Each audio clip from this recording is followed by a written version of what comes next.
Mervin in Los Angeles, Democratic caller. Congressman Wittman, thank you for your leadership and your outstanding service. Let me tell you, I'm disappointed with Mr. Hagel's proposed cutback of kicking 80,000 U.S. Army combat troops to the curb. A family is going to be affected with each of those cuts. And I don't believe that sends the right message to our young people. And it certainly doesn't send the right message to the terrorists and others that the U.S. Army is going to be smaller and weaker when it should be bigger and stronger. I appreciate your service. I'd like to hear your response. Okay, and Mervin, I'm going to have the congressman respond, but if I could, I'd like to show for viewers the other side of this argument, that coming from Defense Secretary Hagel. Appeared before the House Armed Services Committee last week. He was talking about this, and this is why he said some of these cuts are necessary. This budget is not business as usual. We're all living at a very unusual time. It may well be, when history records this time, a very defining time. I don't think any of us, no matter how many years you've been in Congress, have ever worked through something like we're working through and have worked through the last 24 months of uncertainty, unpredictability, not just with resources and budgets, but how that ripples out and the consequences of that to every decision you make, I make, the leadership of this government makes. It begins to make the hard choices that will have to be made.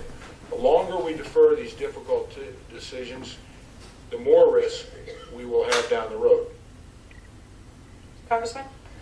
Secretary Hagel, I think, puts some of the perspective in there. I want to go back to Mervin's question and the concern about the reduction in force for both the Army and the Marine Corps.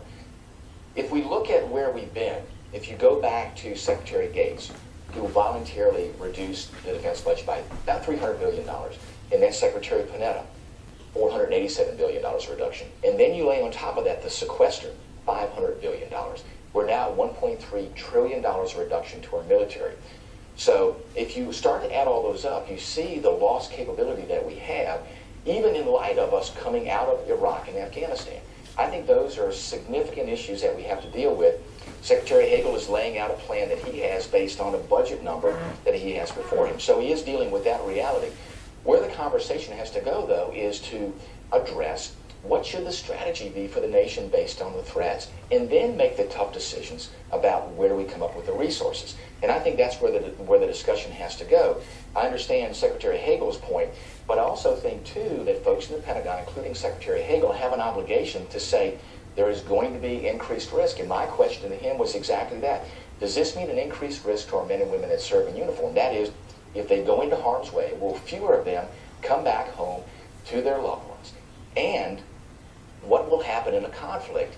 Or do we increase the chances of losing a conflict? And if we do, afterwards, will we say, well, we're glad we saved money? I think those are critical questions that need to be answered, and that is, the focus should be on what are the threats, what's the strategy to counter the threats, and then we can have the discussion back and forth about what are the necessary resources. What is the economic impact